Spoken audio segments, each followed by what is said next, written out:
Hello, welcome to another episode of Ross on Cars. I'm Ross Furlong, and today I am at Project 9 in Kent. They've been rebuilding the engine on my 964 C4. It's the job that every classic Porsche owner probably puts off. I put this off for about 4 or 5 years until finally I bit the bullet in December last year.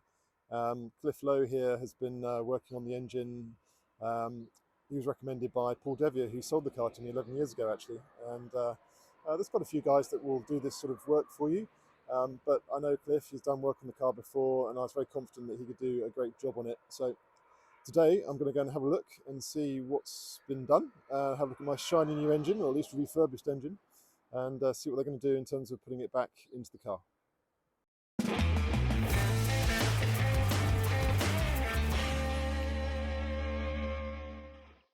Well, I'm here with Cliff Lowe, mentioned earlier, recommended by Paul Devyea way back when I bought the car.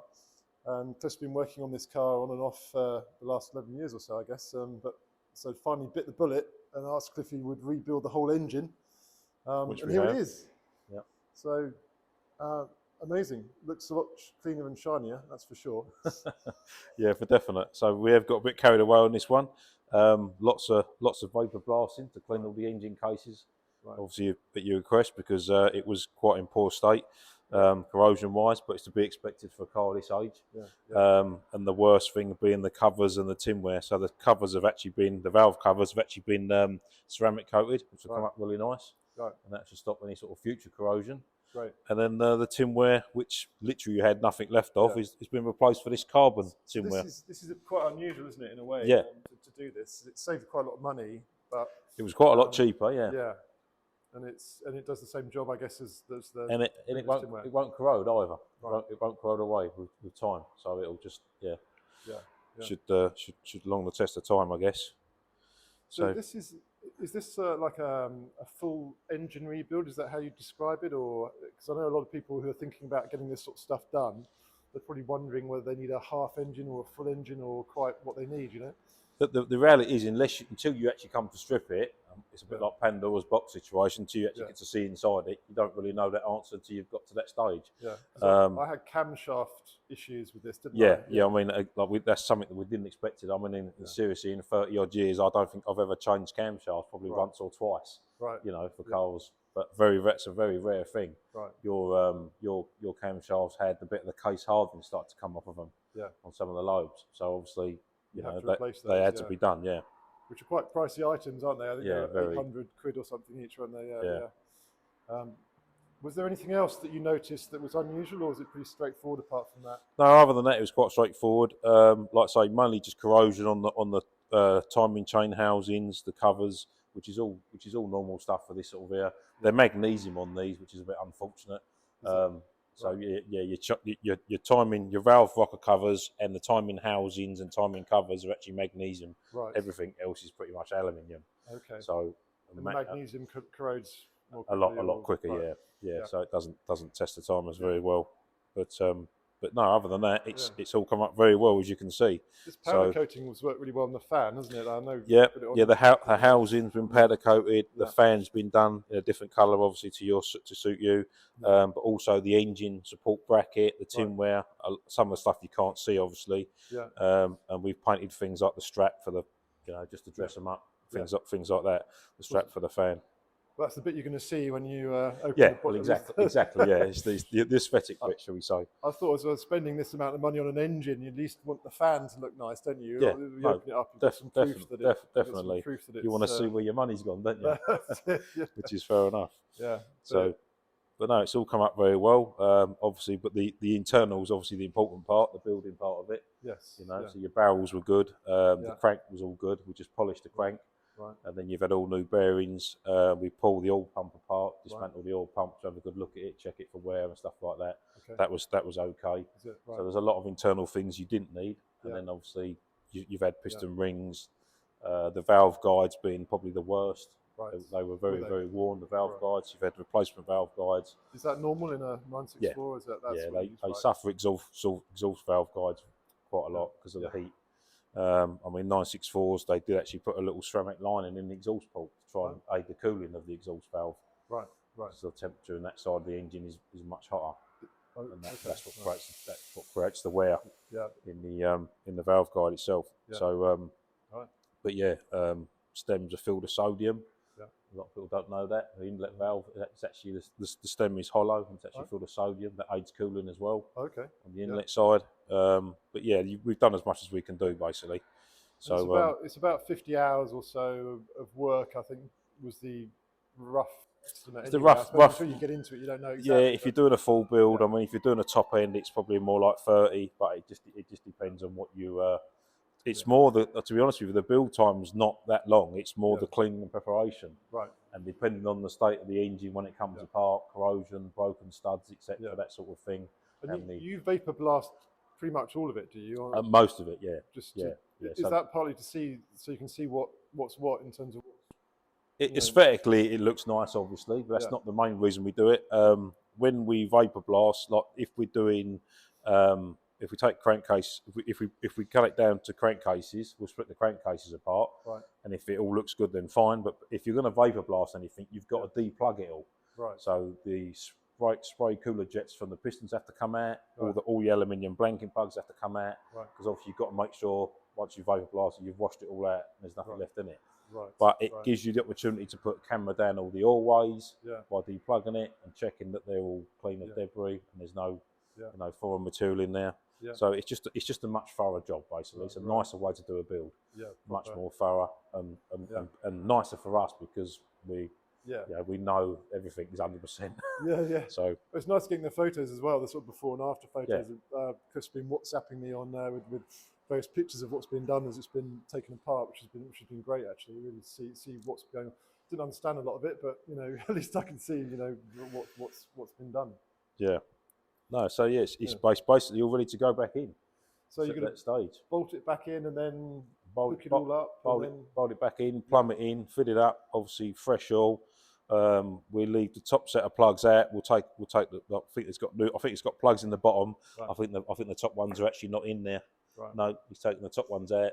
Yep. So then we shall crank it over, disconnect the fuel pump or stop it from basically running, and then we'll just crank it over till it gets oil pressure to give it a chance to get oil around the engine before we actually connect it up and fire it up. And I've got to treat this as a sort of a new engine when I start driving again, I guess. But you haven't got to be. It's only the rings really. The rings need bedded into the. You've got new, perfectly shaped rings, and you've got older balls, shall we say? But I mean, the tolerances are minimal. There's virtually no wear on the balls anyway. Right. So, but it's just a bedding in period for the rings more than anything. Is it? Right. And generally, that means just don't labour it. So you don't have to be scared about revving it. Right. But don't labour it up a hill under a low gear. Okay. So we tend to say if you get below sort of 3,000-4,000 RPM, then drop a gear and use more RPM. So the engine's under less load. Okay. And that just stops you getting high spots on the balls from the sharp edges on the pistons. Right. So always drop a gear. Just don't go up a hill in the third or fourth gear. Don't labour the engine basically. Yeah. Right. Okay. So. Just treat it with a bit of respect, I guess, for the first sort of 1,000 miles, and then come back, and then we'll do another oil change, oil and filter. Okay. So if there is anything that's come out of it, obviously the filter will catch it, and we'll redo the tappets normally. And we'll just readjust the tappets. And can I expect a bit more performance maybe from it now? I should hope so. Yeah. Normally they are, like as we were discussing earlier, when it comes to the valve spring heights and the valve timing. Yeah. I don't know why from the factory, whether that's just a bit of laziness on their part when they're building them or assembling them. I don't know. But they always seem to come. We have a load of valve springs left over every time I've built one of these engines. Oh, right. They never seem to be shimmed right for some reason with their valve spring height, and the valve timing is just never as it was. Okay, cool. We generally put a dial gauge on it before we dismantle it and check it first, and they're never where they should be. But that can be due to stretch change because of the age of the vehicle and mileage and stuff. So that's the sort of thing you couldn't really have addressed unless you'd done the engine rebuild. That's exactly part of the advantage, I guess. Yeah. So you've had new chains, new tensioners, new chain guides, I believe, because they wear that sort of stuff. But no, by and large, it was a nice job, and it's been a good job to do, to be honest with you. Yeah. So very exciting. Well, I'm looking forward to getting it back in the car and doing a bit of driving. So I guess this is another 3 or 4 hours or so, and then I'll maybe come back and take some photos of it coming out. Should be ready to run it up, and fingers crossed. Yeah, brilliant. I hope it all goes well. Yeah. So, fantastic. Fantastic. Thanks, Cliff. Yeah, I'll pop back a bit later and see what's what, I guess. Sure, no worries. Yeah. Right, Cliff, so this is the moment of truth. What are we actually going to do here? Just sort of fire it up? It's not connected to anything? Or? It's all plumbed in. It's just the couple of the basic things like the air blower, the heating duct pipe, the air filter, obviously case, and the aircon is still laying on the rear quarter, obviously. Just to give us some room to look round it for when it starts up, to make sure we've got no fuel leaks, oil leaks, and stuff like that. Okay. So we can just check everything's okay when it runs. Right. We've left the flywheel sensor disconnected, just so we're going to crank it over, get some oil pressure to come through the engine first. Right. We have already done that. We did that yesterday, but we haven't fired it up yet. So yeah, moment of truth. Oil pressure as well. Are you on this? Or? It's just to give it a chance to crank over before it fires up. There's always a lull between the pump to suck the oil up into the engine and pump it all around the pipework and around the vanes and actually feed everything with oil. Yeah. So if we do it just by cranking until the oil pressure starts to pick up on the gauge, you know, that might take 10, 15 seconds, whatever, just to get some more around the engine, and then we'll connect it before we fire it up. So we know we've got good oil supply already around the engine before we actually run it. So there's a chance this might not work? There is a chance. There's always a small chance, but I hope not. Well, I guess. So yeah. Let's see, should we fire it up? If we can crank it, yeah. And we'll get him to look at the gauge at the same time.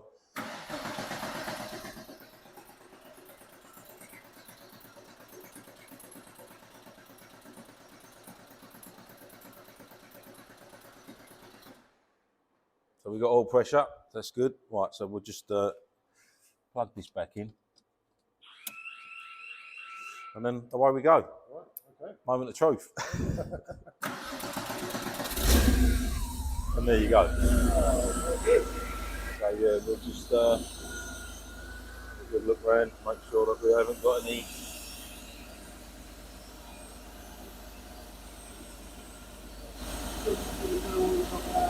just fuel, oil, make sure the lines are connected. We've got no one clip there that needs doing up, but other than that.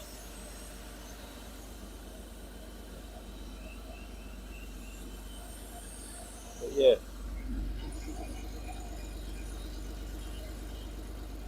Make sure the oil lines are connected and we haven't left one loose so that we're not squirting oil out everywhere. But yeah, sounds good. I mean, it'll loosen up as it warms up and everything starts to expand, obviously. But yeah, initial start up, so far so good.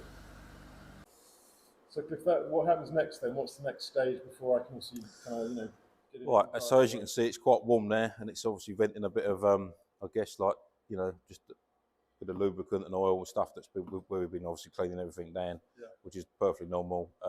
Well, just sort of lubricant coming off, or yeah, I mean, there's going to be like cleaning agent on it, and various other bits and pieces. Yeah. Obviously, there's grease on the end of the head studs and stuff like that. So obviously, when we torque everything up, so that will burn off, and then we'll put the airbox all back on. Obviously, give it another quick check over, mount the aircon compressor on back in its right place. Fuse box cover, the blower, the trunking for the heating, and then box it all up. There's a few bits underneath we've still got to pin together as well, like the drive shafts we haven't connected yet, stuff like that.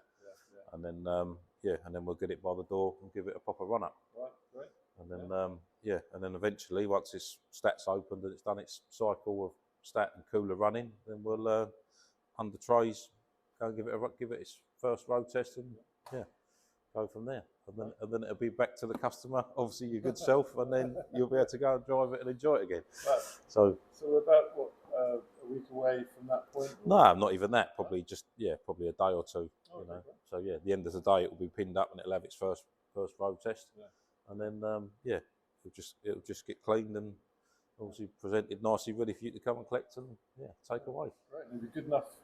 Another 30 years, I suppose. And then I would say so. Yeah, all day long. Yeah. I mean, there's obviously other components on the car, but to be honest with you, I think these are going to outlive us all. You know, they're so strong and reliable. They're not like the water-cooled cars. But this engine is sort of pretty bulletproof, isn't it? Yeah, it's very understressed as well. So you've got to remember they put this in turbos, and they've run this sort of configuration. All right, it's been tweaked a little bit over the years, but as early as like late 70s, early 80s. I mean, the Motor Quick Rallycross cars were running, 8 to 1,000 brake horsepower back in the 80s with roughly the same sort of engine. So it's very, very understressed as a design. So I'm now thinking maybe up the BHP a bit. You could do, but I don't know how we're going to do that because it's probably a bit late now. We've done what we've done. Yeah. 2 months ago. That information might have been early good then. But I think you'll be surprised. I think it'll have a significant increase anyway. Like I said to you before, they always do for some reason. Just because I guess you got rid of the leaks and. Well, your compression's better. Right.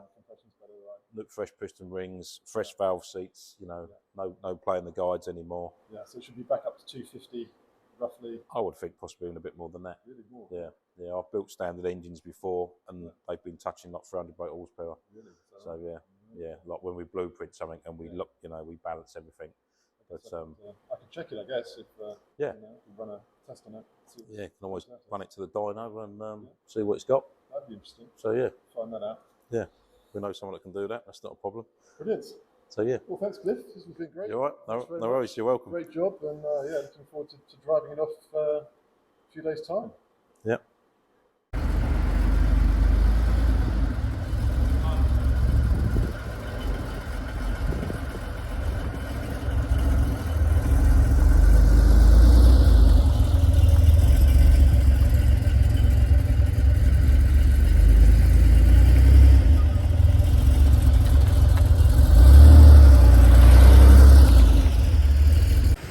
Well, I hope you enjoyed that episode of Ross on Cars. If you did, press like down below and also subscribe because I've got a great car coming up, Porsche 356. Never driven one of those before, so really looking forward to that. So hopefully see you for that one.